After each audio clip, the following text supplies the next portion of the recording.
Spain has the lowest birth rate in its recorded modern history. When most people think of Spain, they think of beaches, siestas, and a country that bounced back from a brutal recession. What they're missing is the demographic implosion happening underneath. In 2024, Spanish women had an average of 1.1 children. 1.1. The replacement level needed to keep the population of Spain stable is 2.1.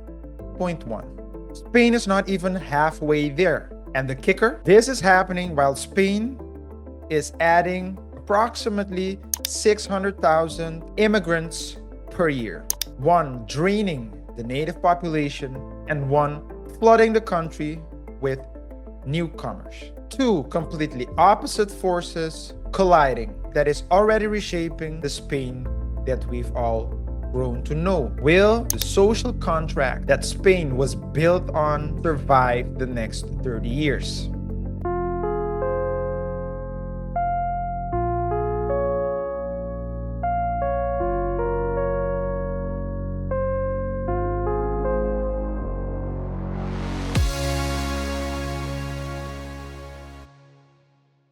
Welcome to Known Unknowns, the channel where we decode the future of countries. And we try to do this by separating what is inevitable from what can change. Every system, every economy, every society, every government runs on two tracks. There are things that are already locked in.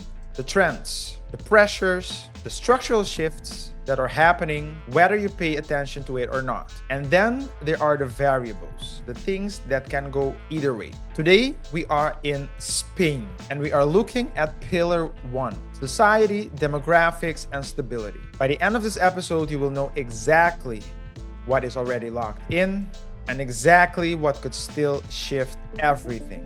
The population of Spain is changing dramatically. That is not a projection. That is what's already happening right now. Here are the numbers that tell you everything. The median age in Spain today is 46.3 years. Let that sink in. The average Spaniard is almost 47 years of age. For context, the world's median age is around 30. Spain is nearly 2 decades older than the world's average median age. And that gap is widening by the year. The fertility rate in Spain sits at 1.1 children per woman.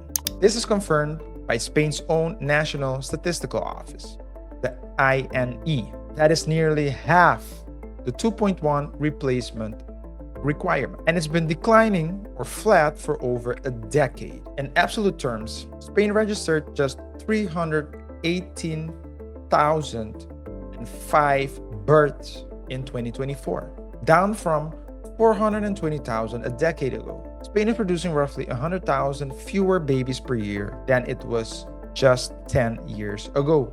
What this means at the ground level is straightforward. Spain's working age population, the people who pay the taxes, fill the jobs, and contribute to the pension, is shrinking relative to the population that depends on it. The 65 plus cohort now represents nearly 21% of Spain's total population. In 2055, the INE projects that number reaches over 30%. 1 in 3 Spaniards will be over 65. Everything downstream, economy, pension system, the healthcare system, everything runs off that foundation. The demographic numbers we have today are not the numbers Spain will have in 20 years, because immigration is rewriting the equation faster than any government planned for. Spain is now one of the top 5 immigration destinations in the entire developed world. In 2024, Spain admitted 368 new permanent immigrants, almost 50% more pre-pandemic levels, according to the OECD International Migration Outlook 2025. The net migration, which is the total arrivals minus total departures, was 626,000 people in 2024 alone. The foreign-born population now represents over 20% of Spain's total. 1 in 5 people living in Spain was born somewhere else. The unknown is whether immigration fills the demographic gaps fast enough or creates new pressures the system cannot absorb. Because integration is not a switch you flip. Language barriers, credential recognition, housing access, social services, these are real friction points. And the political backlash is already in motion. Spain's Vox party is now the country's third most popular political force, running explicitly on an anti-immigration platform.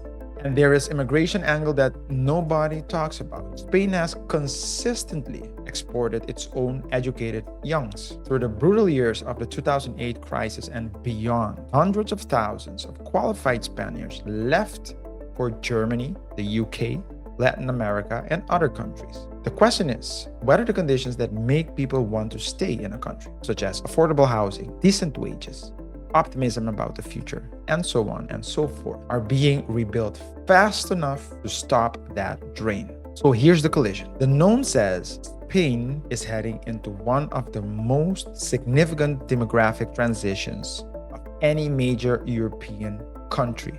An aging native population, a record low birth rate, and an increasingly immigrant-driven demographic mix. That shift is locked in. It's already in motion. The unknown says the speed of stability of the transition depends on choices that have not yet been made. Whether immigration integrates successfully or fractures social cohesion.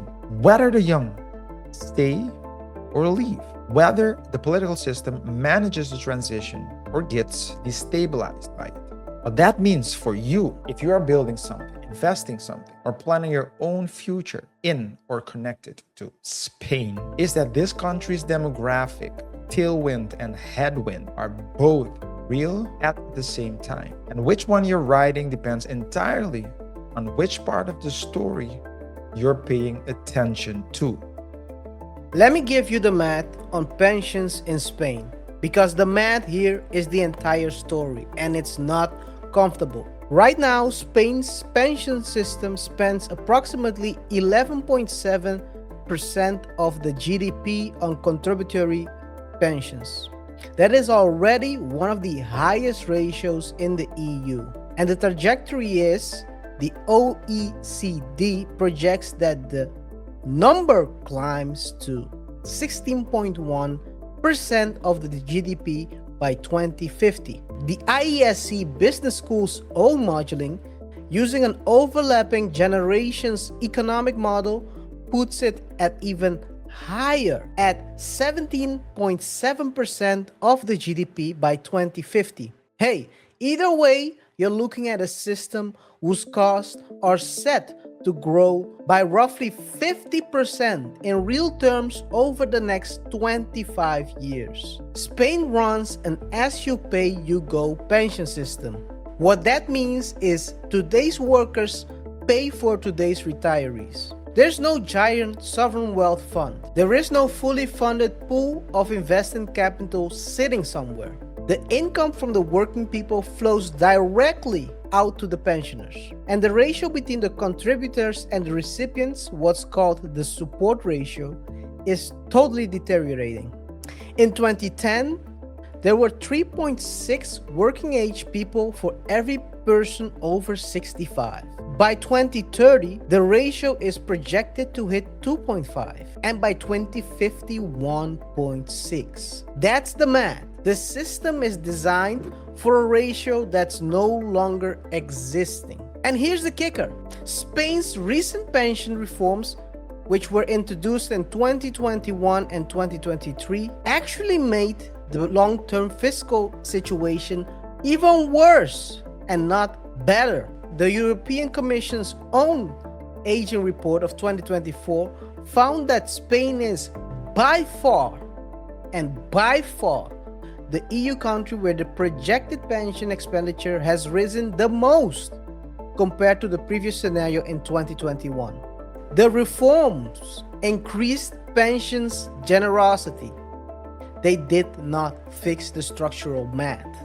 Here is what nobody in Spain's political system has seriously answered yet. Who pays for this? And I mean that literally. Which generation, which tax base, Which political coalition agrees to absorb a pension bill that is already running on a deficit and is set to grow dramatically larger? One scenario is the retirement age rises. Spain's statutory retirement age is currently moving to 67 by 2027, a reform which passed years ago but still is being phased in. Early retirements have actually fallen significantly from 44.5% of new pensions in 2016 to 29.6% in 2024. That's real progress. But the OECD's 2025 Economic Survey of Spain still says and I quote, "Sizable funding gap persists. Progress is not the same as the problem being solved." Another scenario, benefits just get cut. Not dramatically and not all at once, but quietly through inflation adjustments that fall slightly short year after year. Through means testing introduced as fiscal fix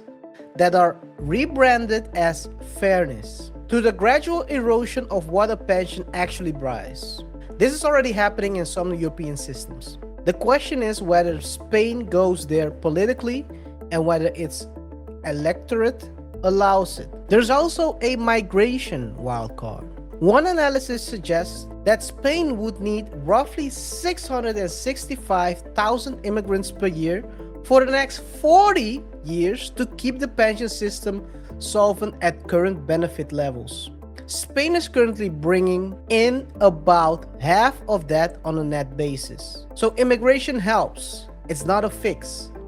The gap between helps and solves is enormous and underappreciated. The collision here is simple and brutal. The known. Spain has made pension promises to its current and future retirees that a current demographic and fiscal trajectory cannot sustain at projected benefit levels. That is not a political opinion. That is the conclusion of Spain's own independent fiscal authority. Public debt, already at 101.8% of the GDP in 2024, is projected to rise to 129. We're talking about 129% of the GDP by 2050 if policies remain unchanged. And aging is here the primary driver. The unknown here is quite simple. Which generation gets handed the bill and when? Because the timing matters enormously. A reckoning that comes in 5 years looks completely different from the one that comes in 25. Spain's in trouble. And if you're under 40 and you're connected to Spain, the question is not whether the system will be there for you. It probably won't be. And definitely not in its current form. The question here is, what are you building outside of it? The smart money, whether you're an individual investor, a policy analyst, or a business, planning its labor strategy in Spain, understand that the pensions math is a structural cost that will have to be absorbed somewhere. Whether through higher taxes, reduced benefits, later retirement, or the combination of all three. The variable is not whether, the variable is when and how. Spain's national healthcare system, the SNS, which stands for Sistema Nacional de Salud, is one of the most comprehensive public healthcare architectures in the world. It provides near universal coverage, funded primarily through generational taxation, free at point of delivery for most services. According to the World Health Organization's 2024 Health System Summary of Spain, public sources account for around 71.7% of total healthcare expenditure. The system covers virtually the entire population. Spain currently spends approximately 10% of its GDP on total healthcare, public and private combined. Public spending accounts for roughly 7.3% of the GDP. For context, the OECD average on public health spending is around 7.8%. Spain is thus just slightly below that benchmark, though its per capita spending and purchasing power terms sits below the UE average. Here's the structural pressure that is already locked in. An aging population drives healthcare demand up, not gradually, but steeply. More chronic conditions, more long-term care, more pharmaceutical costs, more specialist appointments. Spain's high life expectancy, which is on average 84 years, which also is among the highest in the EU, is an extraordinary achievement. There's also enormous ongoing fiscal cost. The demand curve is already moving upward and has been for years. The system is already showing strain signals that are hard to ignore. In a 2024 survey, more than 7 in 10 Spaniards agreed that the healthcare system is overstretched. The same share said wait times for doctor appointments are too long. In December 2024, nearly 850 people were on surgical waiting lists. A deficit of almost 5,900 medical specialists was recorded in 2023. And most post-pandemic burnout pushed doctors' sick leave rates from 6 to 9%. These are not the distant warning signs. They are present tense. The unknown is not whether demand will rise. The unknown is whether Spain's SNS restructures before it breaks.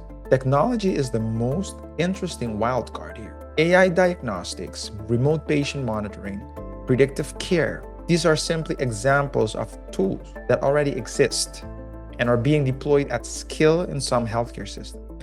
Spain has the digital infrastructures to integrate them. Whether the political will and funding exists to do so at a system-wide level fast enough to offset the demographic demand curve, that is generally open. Spain ranked 19th overall in the 2024 World Index of Healthcare Innovation, but only 25th on fiscal sustainability. Innovation without fiscal backing is not a solution. There's also the privatization question, and it is moving faster than most people realize. In 2024, Spain's private hospital sector accounted for 35% total healthcare activity. Private facilities performed 41.6% of all surgical procedures, up from 32.6% just 1 year earlier. 28% of Spaniards now hold private health insurance. When public systems strain, and this is not that bizarre, because when public systems strain, the private sector grows. And when private healthcare grows, the gap between those who can afford it and those who cannot widens.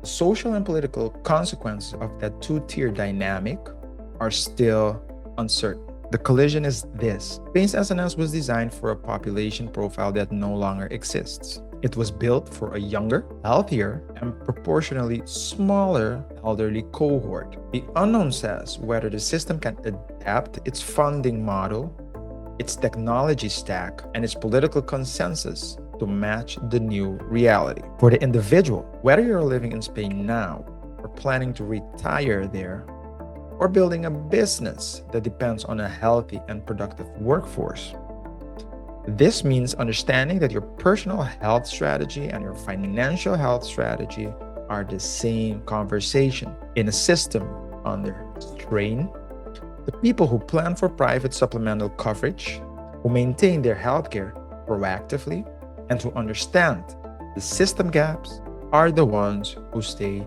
ahead of them. So there is a metric that rarely makes the front page headlines, but I would argue it is one of the most predictive numbers in any country's future. It is called the institutional trust, and in Spain, the numbers tell a clear story. According to research published through the ESAID Executive Institute and ICIP, Spain's central government consistently fails to get a passing grade in public confidence. Local councils and the European Union score measurably better than either the national government or the regional governments. The central government, which is the institution with the most power over the pensions reform, healthcare funding, and immigration policy, receives the worst evaluation across all regions surveyed. That is a meaningful constraint in the ability to execute exactly the kind of long-term structural reform this country needs. Here's the paradox that makes Spain interesting. Interpersonal trust, which is how much people trust each other at the neighborhood and community level, scores relatively high nationally. Spaniards trust their neighbors, which is very good, but they don't trust their government. That disconnect is not unusual globally. But in Spain, this is particularly sharp, and it creates a specific policy problem. People might believe the pension system needs reform without believing the government making the reform is doing so in their interest. It creates a specific policy problem.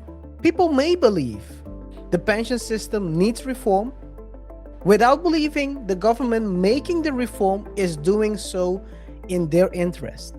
Spain's political polarization is also documented and significant. Research published in academic literature ranks Spain's effective polarization, which is the animosity between political blocs, among the highest in advanced democracies. After 2023 national elections, power split sharply. Right-wing parties dominated most regional governments, while the national coalition governed from the left. The Catalan amnesty law of 2024 detonated further polarization. Protest activity, particularly from the right-wing groups, surged. What nobody knows is whether Spain's political polarization is a cycle driven by the specific economic stress and unique catalyst of a Catalan separatism and the post-crisis inequality, or whether it has become a structural feature in Spanish politics. Are these cracks in the foundation, or are they fault lines? You tell me. The more interesting unknown of Spain specifically is whether a galvanizing event, positive or negative, could rapidly shift trust dynamics. Think about how quickly trust in government surged and collapsed during COVID across different European countries. Trust is volatile in ways that the pure structural analysis often misses. One successful crisis response, one visible policy win, or conversely one major institutional failure can move trust numbers faster than any long-term reform program. There is also the immigration identity angle, which in Spain is moving fast. As recently as 2022, Spain's foreign-born population was about 15%. By early 2025, it has already crossed 20%. That is a rapid shift in composition of the country. Whether that shift is integrated smoothly, economically, culturally, linguistically, or becomes a political fault line exploited by the Vox and the similar forces is genuinely unknown. And this matters enormously whether Spain can build the social consensus needed to address everything else discussed in this episode. The collision here is quite simple. If institutional trust continues to erode in Spain, the ability to execute long-term policy that addresses pensions, healthcare, and demographic adaptation gets harder and harder. Not impossible though, but harder. And harder means slower. And in a demographic race against time, slower can be very costly. You cannot fix a pension system if people do not believe the fix is fair. You cannot reform healthcare if no one trusts the reform is being done for them rather to them. Trust is not a soft variable. It's a hard constraint on what the government can actually execute. This is true in boardrooms as it is in parliamentary chambers. For builders and investors, this is a signal and not just a background noise. Highly trusted environments create compounding returns on everything, from regulatory certainty to talent retention to long-term capital allocation. Low trust environment extracts a premium from every transaction. Spain sits in a complicated middle zone right now. Strong interpersonal trust, weak institutional trust. Watch which direction that moves. Every society has a center of gravity, a shared set of assumptions about fairness, about the future, about who belongs. That holds the thing together. In Spain, that center of gravity is under measurable stress, and the stresses are not coming from one direction. Spain's social fragmentation runs along at least three axes. First, territorial identity. Catalonia and the Basque Country maintain strong successionist or autonomy maximalist political movements. The Catalan amnesty law passed in June 2024 was the single most polarizing piece of legislation of the Sanchez government and triggered the largest street protests Spain had seen in years. Research shows that nearly half of Catalans do not view Spain's democratic transition as a source of national pride, compared to a large majority in Madrid who do. These are not fringe positions.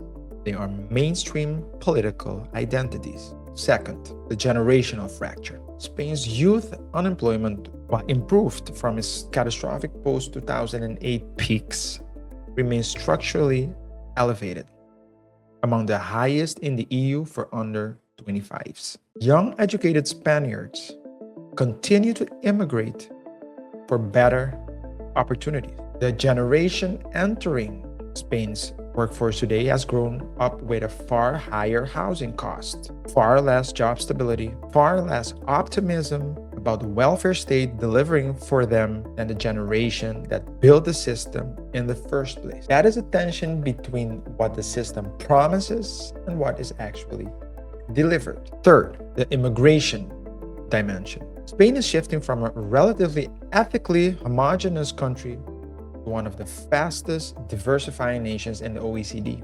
Over 40% of new jobs created in Spain in 2024 were filled by migrant workers. That is economically essential.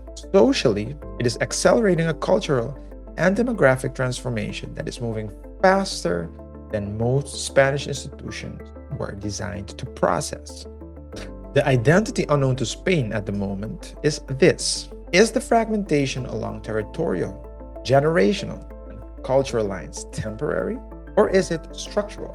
Are these manageable cracks, or are they fault lines that will reopen under pressure? Spain's specific political dynamic makes this uniquely complex. The governing coalition at the national level depends on the parliamentary support of Catalan and Basque parties whose core political interest is precisely to extract concessions from the central government that other regions view as unfair. This creates a governance structure where national reform requires managing subnational tensions as a precondition. That is not a recipe for bold, fast, structural change. There is also a generational unknown worth watching closely. The cohort now entering the workforce in Spain has grown up in a completely different information environment. Social media native, deeply skeptical of traditional institutions, exposed to global comparisons that makes Spain's housing costs, youth unemployment, and wage levels look starkly unfavorable. Whether this cohort engages with the political system, exits the country, or finds a new political home, including with far right or far left movements, is genuinely open. The collision in this chapter is subtle but important. A society that is fragmented beyond a certain threshold becomes difficult to govern, difficult to reform, and difficult to build long-term commitments. Not impossible, but harder, slower, and more expensive. And in a country where the demographic, pension, and healthcare challenges we've laid out in this episode all require, and in a country where the demographic, pension, and healthcare challenges we've laid out in this episode all require long horizon political consensus, the cost of fragmentation is not abstract. It is measured in delayed reform and compounded structural risk. What holds Spain together is real and worth naming. Spain still has a high level of community-level social cohesion. It has a deeply embedded cultural identity, one of the most recognized traditional brands on the planet, anchored in a language shared by 600 million people globally. And must not we forget tourism, gastronomy, and quality of life that continues to attract both migrants and foreign capital to Spain. These are durable assets. The question is, however, whether they are being actively protected and built on, or quietly taken for granted while the structural pressures compound. So here is where we land with Spain. The knowns. Spain has the lowest birth rate in its recorded modern history at 1.1 children per woman. The median Spaniard is 47 years old. The over 65 cohort will cross 30% of the population by around 2055. The pension system is spending nearly 12% of Spain's GDP today and is projected to reach somewhere between 16 and 18% by 2050. Nearly 850,000 people are on surgical waiting lists right now, and the political system is operating with deep polarization along territorial, generational, and ideological fault lines. None of that is going to resolve quietly. These are structural forces. They are already in motion. And then there are the unknowns. Whether Spain's record immigration intake, now fifth largest in the OECD, integrates successfully and offsets the demographic deficit, or fractures social cohesion further, remains to be seen. Whether the pension system finds a political viable path to structural reform before the fiscal pressure becomes a crisis. Whether technology can bend the healthcare demand curve fast enough to matter. And whether the territorial and ideological fragmentation we documented today remains manageable or reaches a tipping point that reshape Spain's political architecture entirely. The gap between those two things, the locked-in trends and the life variables, is a decision point, not only for Spain as a country, but for its institutions, for its people. And if you're watching this, whether you live in Spain, invest in Spain, or work in Spain, or simply trying to understand where Europe is heading for you, that is what Known Unknowns is built for. Not to tell you what to think, but to show you what is already in motion and what you can still do about it. If this episode gave you something, a new angle, a better question, a clearer picture of where Spain is heading, then hit subscribe, because the next episode in this series is already in motion, and you do not want to miss where this goes.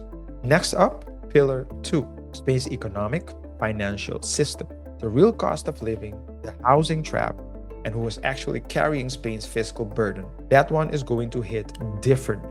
I'm RJ, he's KR, and that was the Known Unknowns. See you in the next one.